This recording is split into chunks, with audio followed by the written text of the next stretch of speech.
keeping it all about Jesus. It's The Great Story, here on Haven Today.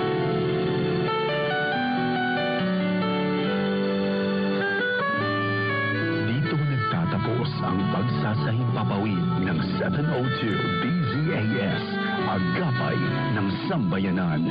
Ang himpilang ito na hindi komersyal ay pag-aari at pinamamahalaan ng Far East Broadcasting Company Philippines. Ang DZAS ay may lisensya mula sa National Telecommunications Commission na may bilang BSD-0795-2017. Nagsasahimpapawid ang DZAS araw-araw sa lakas na 50 kilowatts sa 702 kHz sa AM band mula alas 4:35 ng umaga hanggang alas 12 ng hating gabi. Ang mga studio nito ay nasa One Corporate Center, 46th floor, Doña Julia Vargas Avenue, corner Meralco Avenue, Ortigas Center, Pasig City. At ang transmitter naman ay nasa Bukawi, Bulacan. Ang 702 DZAS ay nasa ilalim ng pangangalagang teknikal ng mga FEBC personnel na lisensyado ng National Telecommunications Commission at ng Professional Regulation Commission. Electronics and Communications Engineer Joaquin Aliga Jr., ECE number 0011597 at First Class Radio Operators. Elizalde Aramay, NTC number 17-1PNCR-268486. Eduardo Balyad, NTC number 97-1-PHN-19888. Rafael Barduquillo, NTC number 14-1PNCR-26670. George Cristobal, NTC number 16-1PNCR-26841. Raimundo Cristobal, NTC number 01-PHN-23193. Christopher D. Molina, NTC number 22-1PHN-27143 at JVC Tabwa, NTC number 15-1PNCR-26813. Maraming salamat sa pakikinig. Ito ang 702 DZAS, Agapay ng Sambayanan. Mga kababayan, ang pambansang awit ng Republika ng Pilipinas. Bayang maging presensya naman, alam ng puso sa dibdib mo'y buhay, lupang hirang buwela ng magiging sa manlulubig kita masisig sa dagat ng mundo sa siway at sa langit mong mga Mandila ng tula, tawid sa paglayang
Thank you.